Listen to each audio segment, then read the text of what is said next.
जय हिंद एवरीवन। आपके CDS exam के लिए बहुत ही कम टाइम बचा है, जिसमें आपको अपने टाइम को यूटिलाइज करके बहुत अच्छे से यूटिलाइज करते हुए अपनी स्ट्रेटेजी रखनी है। फिर चाहे आप बिगनिंग कर रहे हो अभी या फिर आप रिवीजन कर रहे हो, और टाइम ज्यादा नहीं है तो इसलिए एकदम टू द पॉइंट बात करेंगे। सारी इंपॉर्टेंट चीजें मैं आपको वन बाय वन और पॉइंट वाइज बताऊंगी। So let's start the video. So point number 1 is syllabus completion. आपको सिलेबस अपना पता ही होगा सीडीएस के लिए। अगर नहीं भी पता तो आपको वो यूपीएससी की वेबसाइट पे भी मिल जाएगा। आप अगर बुक फॉलो कर रहे हो पाथ फाइंडर तो उसमें भी फ्रंट पेज पे मिल जाएगा। नहीं तो आप गूगल से भी लिख के रख सकते हो या प्रिंट आउट निकलवा के अपने सामने अपनी टेबल पे रख सकते हो। अब मेन बात ये है कि सिलेबस कंप्लीशन एग्जाम क्लियर करने की गारंटी नहीं देता, बट मल्टीपल रिविजन्स गारंटी देते हैं। विच मीन्स आपने जो भी पढ़ा है आपको उनके मल्टीपल रिविजन जरूर करने हैं। अब इस पे वो बात भी लागू होती है जो ब्रूस ली ने कही थी कि मुझे उससे डर नहीं है जिसने 10,000 किक की प्रैक्टिस एक बार करी है, उससे डर है जिसने एक किक की प्रैक्टिस 10,000 बार करी है। तो ये चीजें सही में मैटर करती हैं। अगर एक चीज को आप 10 बार पढ़ लोगे तो वो इतनी स्ट्रांग हो जाएगी कि वहां से आया हुआ क्वेश्चन नहीं छूटेगा आपका। इसलिए जितने भी इंपॉर्टेंट टॉपिक्स हैं उनको अच्छे से मतलब मल्टीपल रिविजन उनके जरूर करो। नंबर 2, कुछ लोग एज क्राइटेरिया के लिए भी पूछ रहे थे, तो 18 से 23 प्रॉपर एज लिमिट है एग्जाम के लिए। हाइट क्या होनी चाहिए, वेट, आई विजन, सब कुछ ये सब क्या होने चाहिए, ये मैंने एलिजिबिलिटी वाली वीडियो में अच्छे से मेंशन किया हुआ है, तो वो जानने के लिए आप वो वीडियो देख सकते हो। नेक्स्ट थिंग इज कि आपको एग्जाम सिर्फ क्लियर नहीं करना, आपको उसमें बहुत ही अच्छा स्कोर करना है। क्योंकि आपको ये माइंड में नहीं रखना जैसे जैसे कट ऑफ क्लियर हो जाए आपकी जो एसएसबी की मेरिट बनती है उसमें भी ये मार्क्स ऐड होते हैं। एसएसबी में भी क्राइटेरिया है, उसमें वो 3 कैटेगरीज बनाते हैं। एक जिसमें वो बहुत ही ज्यादा इम्प्रेस्ड रहेंगे, तो ऐसे कैंडिडेट्स को वो 400 प्लस मार्क्स दे देंगे। जहां वो डाउटफुल होंगे कि candidate was just okay okay, तो वहां वो 360 मतलब 300 टू 360 मार्क्स दे देंगे। और जहां पे उन्हें लगता है कि ये पर्सन रिकमेंड नहीं किया जाना चाहिए, वहां वो 250 टू 300 मार्क्स इस तरीके से देंगे। तो जो बीच वाली कैटेगरी थी 300 टू 350 वाली, तो उनके लिए कितना मैटर करता है कि उन्हें 400 वालों को टक्कर देनी है, जिसके लिए जब उनके रिटर्न के मार्क्स उसमें ऐड होंगे तो वो टक्कर दे सकेंगे। Only in that case they will be countable. इसलिए आपको अपने रिटर्न में भी बेस्ट देना है, जिससे वो जब मेरिट में ऐड हो तो वहां पे आपका बहुत अच्छा स्कोर हो। अब मैं आपको कुछ स्कोरिंग टॉपिक्स या सब्जेक्ट के बारे में बताती हूँ। वैसे तो मैंने स्ट्रेटेजी के ऊपर प्रॉपर वीडियो बनाई हुई है हर एक सब्जेक्ट के लिए, पर यहाँ पे मैं आपको एक समरी बता देती हूँ। जैसे साइंस के लिए बताया कि वो बहुत ही स्कोरिंग है, तो उसमें भी आपको क्या क्या फोकस करना है। केमिस्ट्री में ऑर्गेनिक और इनऑर्गेनिक से क्वेश्चंस आते तो हैं, लेकिन उतने नहीं जितने फिजिकल से आते हैं, तो आपको फिजिकल पे ज्यादा फोकस करना है। Motion, electricity, sound, work energy, optics, optics से बहुत आते हैं।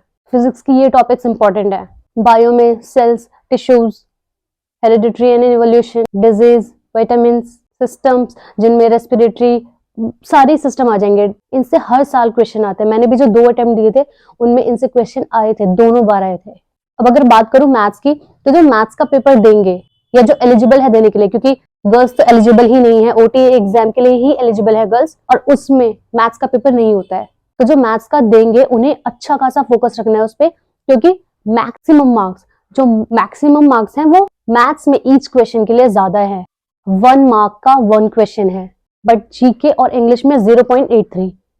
तो आपके लिए मैथ्स स्कोरिंग है। हाँ, अगर कोई बहुत ही ज्यादा वीक है मैथ्स में या ये लगता है कि नेगेटिव मार्किंग ज्यादा हो जाएंगी, तो उस केस में सोच समझ के अटेम्प्ट करना। लेकिन जो भी इजी टॉपिक्स हैं उन्हें जरूर करना, क्योंकि मैथ्स को आप नहीं छोड़ सकते, वो बहुत स्कोरिंग है। कुछ लोगों को ये रहता है कि 10th तक की ही साइंस और मैथ्स आती है, ये सोच के कभी मत जाना। ग्रेजुएशन लेवल का पेपर है ये। अगर आपके पास मैथ्स या साइंस सिर्फ 10th तक थी तो भी आपको 11th 12th की पढ़नी होगी। 11th का टॉपिक है बायोमोलिक्यूल, जिससे बहुत क्वेश्चंस आते हैं और बहुत बार पूछे जा चुके हैं। तो सिर्फ 10th तक के सिलेबस पे अपने आप को लिमिट करके मत जाना। ये कुछ क्वेश्चंस है, इन्हें आप ध्यान से देखो। और भी बहुत से क्वेश्चंस हैं जिनकी मैंने पिक्चर अपलोड की हुई है, वीडियो में दिखाई हुई है वो पिक्चर्स, उनकी भी डालिए जो रिपीट हुए question. As it is repeated question आया है सीडीएस एग्जाम में, वो भी मैंने एक वीडियो में मेंशन किया है। इसलिए पीवाईक्यूज बहुत इंपॉर्टेंट है। हो सकता है आप जिन क्वेश्चन की प्रैक्टिस कर चुके हो उनमें से कोई आपको एज इट इज देखने को मिल जाए। अब बात करते हैं बुक लिस्ट की। वैसे तो मैंने एक वीडियो बनाई हुई है जिसमें प्रॉपर बताया कि किस सब्जेक्ट के लिए कौन सी बुक आप फॉलो कर सकते हो और कंबाइंड बुक कौन सी फॉलो कर सकते हो, बिगिनर्स को कैसे शुरू करना चाहिए या जो अटेम्प्ट्स दे चुके हैं उन्हें कैसे यूज करना शुरू करना चाहिए, कैसे यूज करना चाहिए बुक्स को। पर एक बहुत जरूरी चीज है, पाथ फाइंडर तो ठीक है लेकिन हम एनसीईआरटी को स्किप नहीं कर सकते, वो बहुत बेसिक और बहुत जरूरी है। गवर्नमेंट बुक्स हैं यार, वो गवर्नमेंट एग्जाम के लिए, तो उन्हें हम स्किप कर ही नहीं सकते। वहां से क्वेश्चंस आते ही आते हैं, जब आप पीवाईक्यू देखोगे उसमें भी आपको पता लगेगा। तो अगर आपने एनसीईआरटी कंप्लीट कर ली है तो आपने फर्स्ट स्टेप क्लियर कर लिया है। बुक लिस्ट के उस वीडियो में ये भी बताया है कि कौन से बुक आप कहाँ से परचेज कर सकते हो, कहाँ से आपको किस प्राइस में मिलेगी। खैर वो चेंज होती रहती है चीजें, तो आपकी कॉल है कि आप उसे कहाँ से लेना चाहते हो। पर उसमें एनडीए की भी मेंशन की हुई है और सीडीएस की भी, हर एक सब्जेक्ट की अलग अलग भी मेंशन की है और कंबाइंड बुक भी। तो आप बुक लिस्ट के लिए उसे एक बार देख सकते हो। अब एक बहुत जरूरी चीज है मॉक टेस्ट। हालांकि मैंने जो भी बताया उसमें ऑलमोस्ट सब जरूरी है, लेकिन मॉक टेस्ट बहुत जरूरी है। और यही जरूरी नहीं है कि आपको मॉक टेस्ट लगाने हैं, ये भी जरूरी है कि आपको टाइम से लगाने शुरू करने हैं। आपको ये नहीं सोचना कि मेरे ये सारे टॉपिक्स कंप्लीट हो जाए उसके बाद मैं मॉक टेस्ट लगाऊं, क्योंकि अगर आप एंड में जाके लगाओगे तो आपके पास इंप्रूवमेंट्स का टाइम नहीं होगा। इसलिए आप अगर शुरू में ही लगाओगे तो आपको पता रहेगा कि क्या आपके एरियाज ऑफ इंप्रूवमेंट है, कहाँ पे नीडेड है और कौन से आपके वीक पॉइंट्स है, कौन से टॉपिक्स, कौन सा सब्जेक्ट, तो आप उन पे वर्क कर सकोगे। उस करेक्शन के लिए आपके पास टाइम होगा जो आपके पास एंड में नहीं होगा अगर आप डायरेक्ट एंड में लगाओगे। तो इसलिए मॉक टेस्ट को टाइम से ही शुरू कर दो। बहुत सी मैंने फ्री वेबसाइट्स भी बताई है एक वीडियो में, जहां पे आपको free of cost mock test मिल जाएंगे, आपको एक भी रुपए पे नहीं करने उसके लिए। तो आप मॉक टेस्ट के लिए उस वीडियो को देख सकते हो कि कहां कहां से आप मॉक टेस्ट निकाल सकते हो और उनको दे सकते हो, उसमें अपेयर हो सकते हो। मार्किंग स्कीम का भी आपको अच्छे से पता होना चाहिए, क्योंकि आपको ये भी पता होना चाहिए एक क्वेश्चन कितने मार्क का है। आपको ये भी आइडिया होना चाहिए कि आपको कितने अटेम्प्ट करने हैं, कौन से एकदम छोड़ देने हैं। इसके लिए भी एक प्रॉपर स्ट्रेटेजी होती है, वो भी मैंने एक वीडियो में बताया हुआ है। तो आपको एक साथ बहुत जगह पे दिमाग लगाना होता है जब आप एग्जाम के लिए प्रिपेयर कर रहे हो। तो ये सभी चीजें एक साथ लेके चलो, कट ऑफ का और मार्किंग स्कीम का आइडिया भी लेके चलो। अब मैं आपको इस एग्जाम के 3 मेन पिलर्स के बारे में बता दूं जिन पे आपको अच्छे से वर्क करना है। That is main subjects, maths, science and English. Maths के तो 100 क्वेश्चंस होते ही हैं, इंग्लिश के भी 100 होते हैं, पर जीके में वेटेज की बात आ जाती है, क्योंकि जीके में 100 में से 32 क्वेश्चंस साइंस से आते हैं, अकेले साइंस से। फिर पॉलिटी से 10, ज्योग्राफी से 20, इकोनॉमिक्स से 20, करंट अफेयर से 16। तो इस तरीके से जिनमें एक दो ऊपर नीचे होता रहता है, बट जनरली ये नंबर ऑफ क्वेश्चंस रहते हैं।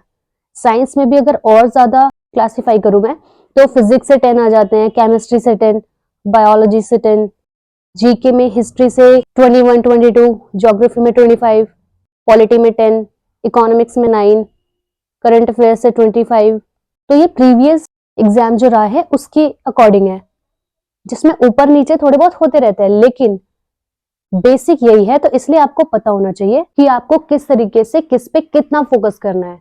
इन सभी सब्जेक्ट के लिए स्ट्रेटेजी की अलग से भी वीडियो है, जीके के सब्जेक्ट की अलग से वीडियो है, इंग्लिश के लिए अलग से है। तो आप और ज्यादा डीप एनालिसिस करना चाहते हो तो आप उनको देख के अपना प्लान बना सकते हो।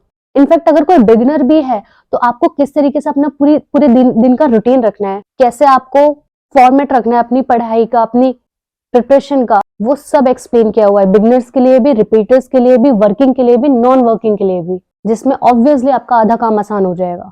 तो उस वीडियो को देख के आप अपनी प्लानिंग कर सकते हो अपनी प्रिपरेशन के लिए। तो ये सारी इंपॉर्टेंट चीजें थी। अगर आपको अभी भी कोई भी डाउट हो, कोई भी आपका क्वेश्चन हो इसके रिगार्डिंग जिसके लिए इमीडिएट आंसर नीडेड हो, तो आप परसों संडे को शाम 6:30 बजे लाइव स्ट्रीमिंग में पूछ सकते हो। तो 7 जैन को आप अपने सभी डाउट्स के साथ रेडी रहना, अपनी प्रिपरेशन के साथ रेडी रहना, क्वेरीज और सजेशंस के साथ भी रेडी रहना। बाकी कोई भी छोटा मोटा डाउट हो तो आप मुझे यूट्यूब के कमेंट सेक्शन में या फिर इंस्टाग्राम पे पूछ सकते हो। सो जय हिंद।